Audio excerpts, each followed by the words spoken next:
Hey folks, welcome back to the channel. Let's talk about GDP. So right now, we're experiencing the first contraction in GDP since 2022. Is this a reason to panic? If you have watched my channel at all, you know that I pretty much never panic.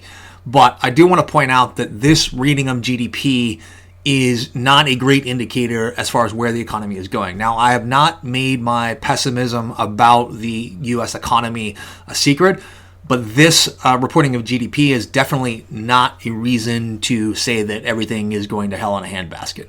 So let's talk about why that is. So first of all, you need to know the basic formula for calculating GDP. Just remember P plus G plus NX plus G, right? That is personal consumption and expenditures, gross private and domestic investment, net export of goods and services, and government consumption expenditures.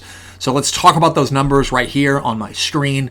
So the gross domestic product declined by 0.3%. That's not a huge amount. Let's talk about the positive here. Personal consumption expenditures, while not as great as they were last year during this month, they are 1.21%. That represents an increase. Gross private and domestic investment actually increased by 3.6%. And we're looking at net export of goods and services is what drug GDP down completely. That is almost a negative 5% drag on the economy. And that has to do with the imbalance between exports and imports.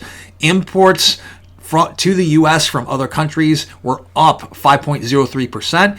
And exports were only up 0.19%. When we add those together, that gives us a negative 4.83%. Government expenditures, despite all the talk of cutting government expenditures for first quarter of 2025, they're only down 0.25%.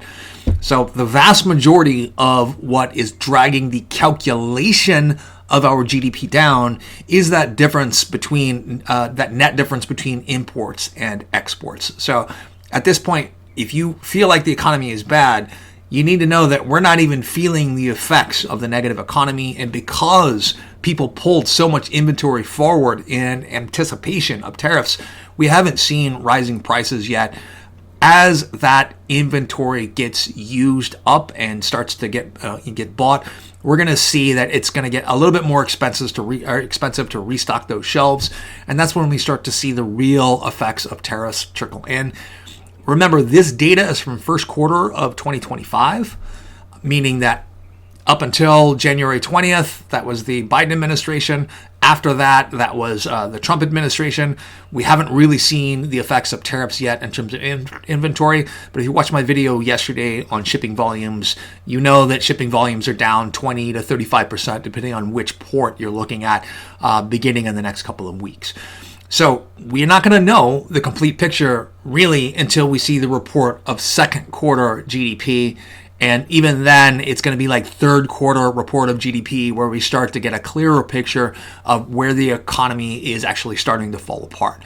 Anyway, like and follow if you want to see more. Thank you very much and have a nice day.